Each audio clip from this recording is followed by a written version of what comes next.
Welcome to Global Morning. The death toll from flooding. Most time our politicians just bring in policies too, for sure. Incidentally, we have several more stories. The legislature was carefully crafted to 22.2% inflation rates as of April this year. What does that say about where we are as a country? I think Nigeria has resorted to being resilient. Before you call a police station, before they even leave, they'll take permission from I don't think there's really anything on ground to improve. the struggle as to strike. The Minister of Education volunteered and said, give me 2 weeks. It was a lie. The president never gave me any deadline.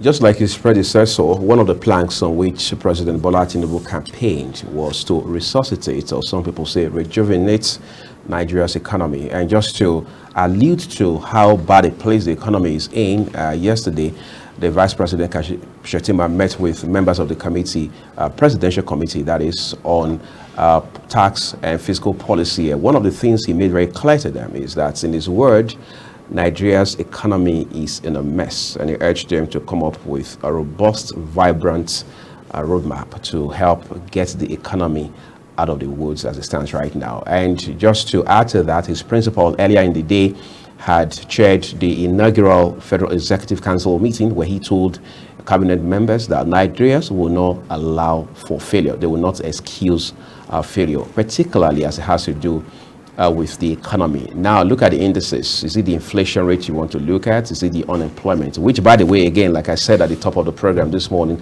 has become very controversial, given the data now coming out of the National Bureau of Statistics saying that unemployment rate in Nigeria has dropped drastically to 4.1%. These are some of the conversations we'll be having today, and the icing on the cake will be when we wrap it up, looking at oil thefts and the adverse impact it has on a revenue base of Nigeria. I'm joined by two gentlemen this morning, and to my left is James Ugochukwu, is election analyst and good governance advocate, and then I'm also joined by Sunday Ayami, is a veteran journalist. Gentlemen, thank you for making our time to join us this morning. Good morning, thank you for having me. All right, great. I'm going to begin with you, James. You and I had talked here before about the state of the nation, but more specifically this morning, we're looking at the economy. Yesterday, the president met with, he chaired FEC, the inaugural FEC meeting, and he said, look, we are not in a good place as a country, especially as it has to do with the economy. Should we take that with a pinch of salt, or should Nigerians see it as a way of saying, look, this is a government that means business and is ready to do whatever it takes to ensure that Nigeria leaves the woods and moves to a better place? Well, I think Nigerians don't need to be carried away by these rhetorics of the politicians, because it is not the first time they've made such statements. And we are living in a society where the political class don't know the difference between campaign period and the time they're supposed to be performing. Remember, during Obasanjo time, we had an economic team. In fact, most of their predecessors do have economic team, Obasanjo, Jonathan, Yar'Adua, and all the people. Remember, I have this economic recovery and growth plan that was put in place. The ERGP. Yes, I was looking at the document the previous day. Very fantastic document, but where has that led us to? The economy has been worse more than, in fact, about 80% of what was contained in that economic recovery plan was never implemented. So me, I'm not carried away by all these statements. We want to see them working. Enough of the talks.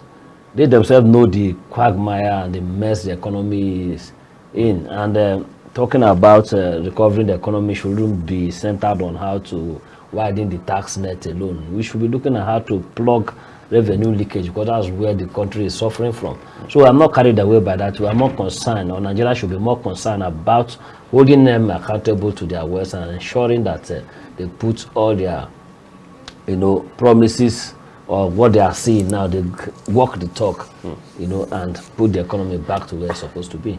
Before I turn to James, Sunday now, many persons have talked about how that, yes, the removal of fuel subsidy is biting hard on Nigerians. However, they also say that we need to do more in the area of taxation, that Nigeria has to, like you said, broaden tax nets. will that be enough? Because there has also been conversations around the VAT, the value added tax, whether or not it should be reviewed upward from 7.5 to 10%. What are your thoughts about all of this? Well, the tax, if you check the statistics of FIRS, they generate tax in trillions. Right. In fact, less than 1 year, they generate tax in trillions. The question we'll be asking is, where are these tax going into? Proper accountability of what tax is being used. You know, reviewing the tax, the value added tax upward is like strangling Nigeria. Mr. President said that let the poor breathe. Increasing the tax rate upwards is, suffocating Nigeria, and that should not be. So what you should be looking here is plugging revenue leakage in all sectors. I'm glad that they are merging the idea of bringing all the revenue into one purse, being controlled by FIRS. But the danger of that is, if we don't plug the revenue leakage, we'll see a situation whereby all the taxes are being channeled into one purse, and the whole thing will be draining into somebody's pocket. Right. So we should be looking at proper accountability for what these taxes are being used of, and proper transparency on reporting on how these taxes are being used for. So the question we are looking at is, should the government increase tax? The answer is no. Is the palliative, the first subsidy timing good? Is not. As much as I agree that first subsidy should be removed, the timing and the measure they are putting to reduce the effect of that is poor. The palliative you are bringing, if you define the word palliative, the temporary measure to solve a serious issue. So palliative is not going to be enough. The 5 billion they are giving to states will not get anywhere. In fact, if it will even get to the people that need it, because if proper monitoring is not taking place, most of this money, if care is not taken, will be diverted by some rogue element in the system. So these are the things we are looking at. If you want to remove fuel subsidy, which in my opinion, I see it as a very ill-timed decision, because... Oh, you think that action was ill-timed? Yes, it's ill-timed because according to the 2023 appropriation bill, the fuel subsidy covers till June. Right. And this announcement was made in May. The day the man was sworn in. The president was sworn in. He made that pronouncement. I know as a president, it's what has effect. Nearly say that there was panic across the country. We have not been able to recover from that. Then, when you are removing the subsidy, what are the alternative measures you put in place to cushion the effect? Okay, none of our refinery is working. A lot of people have their licenses for modular refinery lying on your table. None of them has been approved. And yet we removed subsidy, and since then we have not been able to recover from it. I know that this is a country that revolves solely on oil. And once anything touches oil, it affects everything. So you see, the economic team, I'm glad that they are sitting, but I'm not bothered about their sitting. What are they planning to do in the next couple of weeks? Because we have all the cabinet in place now. Right. So assignment brief should be given to them to hit the ground running and recover the country from, falling down the precipice. All right. So I talked to you now Sunday. He just talked about the need to plug revenue leakages. It will look like it's a complicated task to achieve, because just this morning, news says that according to NATI, several extractive firms have have failed to remit over $10 billion. That's a whole lot of money. That's in trillions in naira. Now, for a country that desperately needs money to be able to accomplish so much within a very short period, how much of hurdle do we need to scale to be able to practically plug revenue leakages, which is a big problem for Nigeria? You see, let me be very, very fair and candid to you. There are so many hurdles that we need to scale through to get it right in Nigeria. I was listening to the executive secretary of NATI, of course, Ojegbone Oji, who is my friend. We practiced together long ago. Nigerians want to get access to almost every aspect of the economy. And once they get there, the whole thing, the entire idea now is to milk out of it. Now let me tell you, let me just cite an example to you. A Nigerian contested to be a local government chairman. If he gets there, somebody who hadn't, a Lexus before, is aiming to buy a Lexus as a local government chairman. Now, you are the closest executive officer to the people at the ground there. You will not think about them. You are thinking of yourself now. So you see, whenever I come across a question like this, like talking about the economy of Nigeria, of course we know the oil, for instance, is the mainstay of our economy, being the 11th in the world, right, and about the first in Africa. Everybody targets oil. And anything that, like what Mr. James said earlier, if you touch oil, you have touched the entire economy of Nigeria. Take, for instance, about this time last year, the entire Lokoja was flooded. Vehicles couldn't move from Lagos to upland. And Nigerians queued for long hours looking for fuel. Black marketers everywhere. Fuel at that time was even, in some places, it was even selling higher than what we have now when subsidy had been removed. But as at that time, there was some subsidy. It hasn't been removed. Now that we are looking at this season coming again, it has come. Some places are getting flooded now. Nigeria has not done anything to say, okay, now we learned from what happened the last time. Let us cushion this effects and and they're talking about palliatives. Palliative is just a temporary measure. As far as I'm concerned. It doesn't cure the problem. It does not cure the problem. And Nigeria is just the only country in the world that I see that you punish somebody before asking the offense. You're punishing Nigerians for nothing.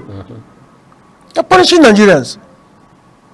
We produce oil and we are suffering. You take oil here out of the country and you now buy the refined product to come and sell us at the higher prices at aberration. Talking about refining, by the way, do you think it's possible to fix our refineries? Of course, yes. But they have said it will be counterproductive, that events are overtaking. No, let me tell you, those people that are saying that it's going to be counterproductive are those people that are making from the system. If we have 3 or so refineries, we have Kaduna, Warri, Port Harcourt. Port Harcourt, right. Now, if it's one that comes on stream, at least it will help to reduce whatever we're going through now. I'm telling you, it will reduce it very, very seriously. I did my service in Kaduna when Kaduna refinery was very, very functional at that time. And I know the number of people that were employed in that refinery alone. But do you know that even now that the refinery has not been working for a very long time now, half of that population, they are still there drawing salary, doing nothing. Not bringing value. Nothing. Earning money. Nothing. Go to the refinery, they are still there and they are not doing anything. It's only those that have gone beyond the retirement age, maybe they have left the system, and the other ones are still there and they are collecting salaries every day from Ministry of Petroleum Resources or maybe NNPC. Doing what? How can you be receiving salary in a place where you are not producing? That's an aberration. It's only in Nigeria I see that type of thing, like railway. When Dangote refinery was announced, and a lot of Nigerians say it was a breath of fresh air, were we supposed to be excited, saying that this is largely a privately owned, privately run entity, even though we understand that the federal government has some 20% stake in it? I was never excited myself. Personally, I was never excited because, one, Dangote has cement. His cement is costlier in Nigeria than in Benin Republic. And those are market factors. It's not. It's being produced from here and taken to there. So Dangote's petrol might even be costlier than what we are having in the country today. Just wait and check it out. It's not going to be any source of relief for anybody. Come, let's wait and see. Okay, now, I said earlier, look at Buhari commissioning a project that has not taken off. I mean, That is, you can only get that in Nigeria, where you go and commission a project because you want to move out of the villa. You just go and commission a project that had not even taken off. They don't even know. In fact, as at that time, that project was only about 75% completed. Nothing up to this project, that Dangote refinery in Lagos, will take even up to next year before it comes up on stream. And this is something that has been commissioned. The plug is there. The date of the commissioning is also on the plug. So are they going to, is Bola Tinubu going to commission that place again when it finally takes off? Oh, that time it will be, okay, commissioning of the takeoff of, that sort of thing. I'm going to allow you catch your breath now, Sunday, for a while. Let me talk to you now, James, again. We've seen data coming out now, because this is part of the economics we're discussing this morning. We've seen data coming out of the National Bureau of Statistics now saying that unemployment rate has dropped significantly all the way from about 30% to 4.1%. Ordinarily, that should earn a standing, arousing ovation, but that has not been the case. Since that piece of statistic was released, it has been one form of criticism after another, one form of bashing after another. In fact, it has been entirely controversial, to the point that even a former head of that agency has criticized that piece of report. What does it say about public trust for public institutions? I think when it comes to the issue of churning out statistics in the country, it's rather unfortunate that what we have is a country that people are so busy trying to survive than engaging in some kind of intellectual exercise. Normally, in some developed climate, these are facts that can be disproved by institutions. Right. Economic department of one polytechnic can confirm if that is right or if that is wrong. But a situation where we have government institution now giving us some kind of statistics that is ludicrous. I can't disprove it because I've not done my own independent finding, but I'm yet to see the indicator that shows that unemployment has dropped. What industry has come up, a situation we are having most of industry shutting down, a situation we are having most of Nigeria being caught up with Japa syndrome, a situation where we don't even have regular power supply. So what industry is absorbing people from the unemployment sector now that you can say yes, the unemployment has dropped? So I'm here to read the report anyway, but what we should be looking at is people working in the public sector in some critical areas where their statistics and their reports should impact on economic decisions. Should be very careful the kind of information they feed the country, because they are not doing the country any good. Former head of National Bureau of Statistics, Dr. Yemi Kale, the man is a well-respected somebody because he churned out the statistics the way it is, whether it's the government likes it or not, and he stayed there for 2 tenures, if I'm not mistaken. He stayed there for 10 years. For 2 tenures, and is now with one international. With PwC. Exactly. So whoever is the head now should be very careful the kind of statistics they churn out to the public, because all the facts are glaring and easy to see. You don't need to be an economist to know that unemployment rate is increasing in the country. A lot of people don't have jobs, and a lot of industries that are supposed to be employing people are shutting down. Glasgow, as Smithland has shut down. There's people that are saying that Guinness wanted to move out, but they disputed that news. Not to talk of other ones that are shut down that didn't make the news, because how do you run your industry in a country where you cannot even map out project your financial, you cannot do financial projection, your profit and loss projection, because of uncertainty in the cost of production. Today, oil price is rising, tomorrow is coming down and everything. So a lot of people would rather move to a saner climate. So the government of the day should not deceive themselves that they are still in the campaign period. The election is gone, but this is the time to start fixing the economy, and the least thing they should do is not to insult Nigerians' intelligence. They should give us statistics the way it is, and where the problem is, they should cry out. The job of fixing Nigeria is our collective responsibility. Right. It's not for only the president or the ministers and everything. All of us are stakeholders. We in the civil society, we are stakeholders. If the government say this is what is pinching you, we can come up with ideas. Okay, why not do this? Why not do that? So that we can move forward. Just before we switch to our second topic now, I just want you to react to some of the choices the president made in appointing ministers. Some people say certain individuals are a round peg in a square hole, and vice versa, even though these persons had performed in other areas. For example, they are quick to point out persons like Festus Keyamo SAN. They say there's somebody who has cut his teeth and has carved a niche for himself within the legal space. How then do you make him the Minister of Aviation? And you have a few other ones being singled out like that. So you're wondering, I mean, you see a couple of them now on the screen, and you also see people who say, well, why would you bring somebody like immediate past governor of Rivers State, Nyesom Wike, to FCT when you could have taken him to power, where there are big, so to speak, demons and cabals and principalities and so on and so forth. What's your candid assessment about all of these narratives? Well, the thing about ministerial appointment, it has a lot to do with not rising our expectation, like I used to say, because the worst thing is for you to be having unnecessary expectation from a mortal man like you. Yes, when you talk about square peg in square hole or round peg in round hole, it's not cut in stone, because if you look at it, there are some people that in the past who believe that yes, this is a square peg in a square hole, but at the end of the day, they became a disaster. They underperformed. They underperformed. So what you should be looking at is, and I keep saying it, holding these people accountable to perform.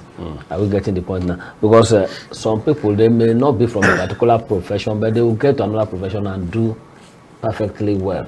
So the onus is laid on Nigerians to hold each and every one of these ministers accountable to perform. Yes, people like Nyesom Wike, well, maybe the reason they pick him is because he did a lot of projects in Rivers State, and they want him to replicate. Being Mr. Project. Being Mr. Project. Somebody like Umahi now, being Minister of Works, fine. He did well in Ebonyi State. But is he going to do well nationally? The answer is yes, the answer is no, because you never can say what is going to happen. I remember that all these ministers, they don't have veto power on their own. Right. There are a lot of things that they need executive approval for them to perform all that. Then the other thing is for us to just put an eye on each of them and be asking them questions per time. Like this particular president that used to do a scorecard for the ministers every now and then. So those, I think it's President Buhari, they have a portal under the office of the Secretary for the Government of Federation that gives ministerial scorecard and all that. And I think such should be activated here, even though the past ministers, most of them did not perform very well. So there should be a scorecard for these ministers to assess their level of performance in the next couple of 100 days in office. Some of them are square peg in square hole. Somebody like Tijani Bosun, the Minister of ICT. The digital economy. Exactly, that one, he has been into the business. So if he didn't perform very well, then Nigeria should hold him responsible, because he built a technology hub from nowhere, and he has expanded to several African countries. So he should be able to perform very well. Somebody like David Umahi now, after all the things he did in Ebonyi State, nobody should expect anything less from him in fixing the bad roads we have in Nigeria. And of course, the president should be able to give him all the support necessary, because, as I said before, Nigeria transacts all their businesses through road. We don't have functional rail track as we speak. Now what we have is disjointed rail communication. So we should have David Umahi performing optimally. Then the Minister of Defense now, well, I want him to prove that he can work better in the national listing, because it was a disaster in his state. He couldn't help control the bandit and all that. So I'm wondering why such person can be appointed as minister, but I'm not the law, I'm not the president. He has the right to be appointed, but he should be able to work perfectly as a minister, because we have serious I mean, it's a security issue in our hand as we speak now. About 23 states are under the control of bandits in a sovereign state. As you can't go there, you can't do business there. They are taking control of that. So we are looking at how it's going to work in alliance with defense chiefs to ensure that they curb this. Dele Alake, the spokesperson then, is now Minister of Solid Minerals. We have issue of illegal mining happening everywhere. How is going to that loophole from Oshogbo to Ibadan to Zamfara to all these people, all these places? They are stealing our mineral resources, and Nigeria is crying that we don't have revenue. So it has a big responsibility on his head. Then what they are doing, renew the economies. We are hoping that as we are sitting now to fix the economy, we should be able to activate all these skills and experience to ensure that just like he had also done in Lagos under former Governor Bola Tinubu as well. Okay, gentlemen, thank you so very much. I need to turn now to Sunday. Let's switch to our second discussion this morning, which basically focuses on oil theft and the adverse impact it has on Nigeria's economy. Because just a while ago, James was talking specifically about the need to plug those holes, that we have, those leakages with regards to revenue. So that is the thrust of our second conversation this morning, everyone. But we're taking a quick break now. When we return, we'll delve right into it.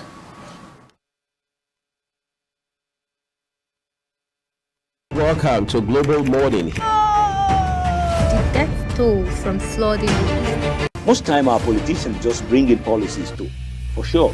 Incidentally, we have several more stories. The legislature was carefully crafted to 22.2% inflation rates as of April this year. What does that say about where we are as a country? I think Nigeria has resorted to being resilient. Before you call the police station, before they even leave, they'll take permission from I don't think there's really anything on ground to improve. The struggle as he strike. The Minister of Education volunteered and said, give me 2 weeks. It was a lie.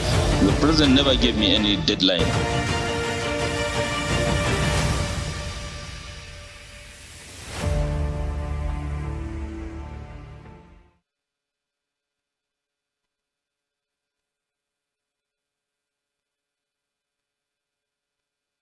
Thank you, everyone, for staying with us on the program. Oil theft has been a challenge in this country. We've seen government after government deliver rhetorics around how that is a monster that needs to be fought by all means. But today we know better. Just 2 days ago, the National Security Advisor himself had told Nigerians that no less than 400,000 barrels every day, 400,000 barrels per day, all right, of crude lost to oil thieves. That was what he called them. So if you do the math, it's very simple. It means in a month you would have lost no less than 12 million barrels per day. That comes to a whole lot of money for a country like Nigeria. So I'm going to turn to you now, Sunday. You have also followed issues around oil in this country for decades. Yeah. Oil will appear to be the nerve and the blood of Nigeria's economy. What implication does it have when you see the NSA saying that we're losing so much to oil? We have even heard, to oil thieves. We've even heard that at some point we're losing about 80% of our crude to thieves. That they cannot be accounted for. Walk us through the implication of that. I think it is even wrong to say oil appears to be. It is. It is, right? It is. It is the blood of Nigeria. Because if you come from the Niger Delta region, you see that oil, that's Olobri, where it started. Right. By now, Olobri is supposed to be one place in this country that would have been an envy to any other part of the country. But today, Olobri is almost worse it. It's almost worse off than others. Like, okay, look at what I see in the picture there. That's vegetation. There is nothing that can grow there because of oil. It has been illegally removed and spilled, killing the entire vegetation. The average South man is a fisherman. Today they are not fishing again. You be in water and you don't have water to drink. there is this, was it about 2 years ago when you had suit in Port Harcourt? You can't wear white shirt like this, like Mr. James is wearing there. You can't wear white shirt in Port Harcourt because of suit. It becomes so black on the street. So this oil has rubbished every aspect of Nigerian economy because we depend so much on it. Right. And the oil thieves are also making good money. They are back. They have their backers out there. They are not doing it alone. They are not doing it alone. Those people that go to the creek to pull out this oil and take it abroad. Then again, the Nigeria, I'm sorry, with all due apologies, our Nigerian security, they are also not helping matters.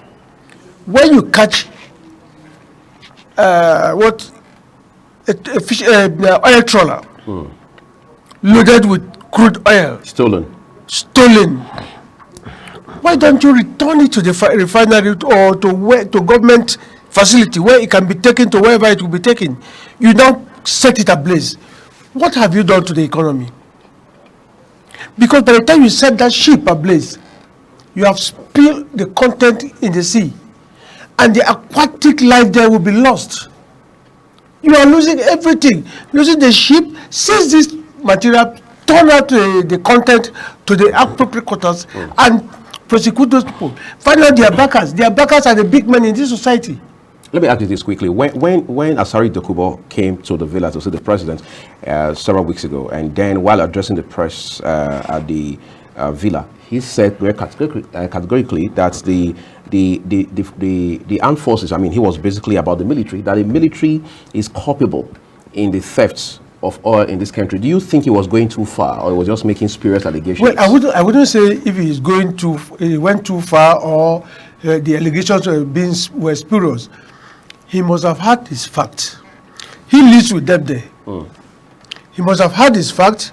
And there is another guy, Tom Polo, who also has been given billion contracts. I mean. So between Tom Polo and Asari Dokubo, they should be able to know those who are sponsoring the theft of oil out of this country. They should know. Because like when he came to the villa and said it, did they question him after that? The military authority, have they said anything? They have not said anything. Well, they released a statement a day or two later to say, look, those allegations were baseless. However, we are going to investigate and get to the root of it. It goes beyond just that releasing a statement. They should be able to find out. This is a very serious allegation. Very serious one. The chief of defense staff or whoever is concerned should be able to call this man to order and say, look, we want to know, because before you say it in front of Mr. President, you would have known those people. Who and who do you think, or have you seen in the military, a uniformed person? Mention the person. Have they done that? It goes beyond just, you can issue a statement. And everybody will say, okay, this man, he has issued a statement, okay, let's follow him. It's true. Let Asari Dokubo, he has made that allegation, let him come. They should hold him. Let's talk about the involvement of IOCs, I mean the international oil companies themselves now, because they say they are part and parcel of this process. Is it not possible for the authorities in Nigeria to be able to also, as it were, cut these IOCs who are found culpable to size? Should Nigeria continue to allow IOCs to exploit the oil space in this country? You see, if you look at the politics of oil very well, oil operates within a cartel. There is a serious cartel controlling the oil, and there is nothing you can do, because if Nigeria wants to say, okay, let's cut off these people or restrict them, they will formulate some policy. If the crude that we sell there, by the time you take your crude out there, you might not even want to sell it. So what do you depend on? And when you want to buy the refined one down to come and service your people in the country, if it lands there, landing cost alone will not even allow you to sell it on the street, because it will be out of reach. Nigerians have, I saw a report in one of the stations, was it yesterday? Nigerians have learned to cope. Many people now drop their cars and have somebody trekking from Maraba to AYA. It's not a small thing. It's not a small thing. Because, and the person has a car, but he cannot afford the fuel that they are selling today. Now look at this situation where you earn minimum wage is 30,000, and you are living in the outskirts. That 30,000 naira transport alone is within 1 week. Gwagwalada, for instance, is 2,000 naira going and coming. You've not talked about food. You've not talked about your house rent. You've not talked about your children's education. So all those things are all tied, and we're not here talking about IOCs, Nigeria curbing IOC. That will give you the headache you will never plan to get in the next 10 years. Let's see how we can avoid that headache just going forward as we begin to wrap up now, gentlemen. So, James, I want us to talk about how that, I mean, whether or not it is even possible to fight off oil theft in the first instance, because all we keep saying for the most part is everybody talking about oil theft, from the president to the ministers to the advisors and even the private sector players talking about oil theft. Yet the people stealing this oil are human beings ultimately. So how do we curb it, even if we cannot totally eradicate it? Well, curbing it is not a rocket science. It has a lot to do with political will. Because what we are looking at is not a commodity that you can put in your pocket and pass through the gate with. I'm looking at an oil vessel is bigger than this building to the next one that is there. So it's not something that come and load and get away without somebody noticing it. Not to talk of this type you are showing by the on your screen. So combating it requires political will. Political will in the sense that, just as Mr. Sunday have said, is the big men that steals this oil. They know themselves. They know themselves. Shouldn't be, shaking from this responsibility. So the political will to, gag this mafia, because they are mafias and they are really going to fight dirty. The same people are the ones that refuse to allow the refinery to work. Just imagine that a government in the past put 4 refineries in place, pipe oil from the south up north and be refining oil there so that the distribution channel will be fine. We have more than how many PPMC depot across the country, and yet we are still importing oil. So it's the same cartel that are causing it. So they are benefiting from picking this oil, selling it and coming back. Just as Mr. Sunday said, if you seize this ship, you know how many billions of dollars this ship cost. You don't need to sell it. So destroying this ship is destroying evidence. So no, those people destroying it are receiving order from somebody higher that you should clear this evidence so that you will not know. Not to talk of the damage on. So eventually the case dies a natural death. Exactly. Then accompanied with the destruction of the environment and the environment, the aquatic environment, the microfauna, and this thing. So if you look at all these things, that if the government wake up today, gives the military chiefs or the service chiefs a marching order that this oil theft should be stopped or be removed from the office, it will stop. So we are calling on the president, Bola Ahmed Tinubu, that they should show an example. They show an example and rescue Nigeria from this disaster we are falling into. Because if this is not done, it will get to a point that this Nigeria will even be worse than Zimbabwe. In United Arab Emirates, in Saudi Arabia, every single liter of oil that is leaving their shores is being monitored. They have a control room, they monitor all these things. So you cannot steal their oil. In 1 minute, do you think the PIA helps in this regard at all? Yeah, PIA to some extent helps in this regard, but there are a lot of tinkering that need to be done in that PIA, because I still don't understand why we have multinational company operating here that they cannot establish their refinery here. That should be a condition of trade that should be given to them. So we need leaders that can, grow the boss to challenge certain status quo. We can't be having oil, go and take crude oil away and bring refined oil. If we are not even refined oil before, it will be understandable. But we'll be refining oil. So we should go back to that. Giving a private organization license to open refinery that they cannot even function properly. Instead of it, the money that government uses in supporting Dangote refinery is enough to build a fresh refinery from the beginning to the end. So the government should look at public-private partnership in reviving our refineries. If they cannot manage it, they should sell it to people that are willing to buy. People like companies like China, like Japan, like Germany, they have multinational company that can come and buy this refinery and put it back to use. Gentlemen, these are the things we should be looking at. I'd like to thank you. I've been talking with James Ugochukwu, election analyst and good governance advocate, and Sunday Ayami, veteran journalist. Thank you, gentlemen, for spending a part of your time with us this morning. Thank you so much. It's a full circle on Global Morning here on Global Television. I'm Muyag Mofwegbe. I'll see you again. The death toll from flooding. Most time our politicians just bring in policies too, for sure. Incidentally, we have several more stories. The legislature was carefully crafted to 22.2% inflation rates as of April this year. What does that say about where we are as a country? I think Nigeria has resorted to being resilient. Before you call a police station, before they even leave, they'll take permission from I don't think there's really anything on ground to improve. the struggle, the ASIS strike. The Minister of Education volunteered and said, give me 2 weeks. It was a lie. The president never gave me any deadline.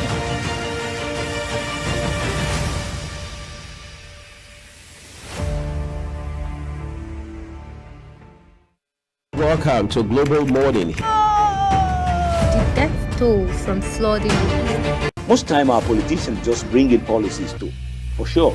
Incidentally, we have several more stories. the legislature was carefully crafted to 22.2% inflation rates as of April this year. What does that say about where we are as a country? I think Nigeria has resorted to being resilient. Before you call a police station, before they even leave, they'll take permission from I don't think there's really anything on ground to improve. the struggle, the ASIS The strike. Minister of Education volunteered and said, give me 2 weeks. It was a lie. The president never gave me any deadline.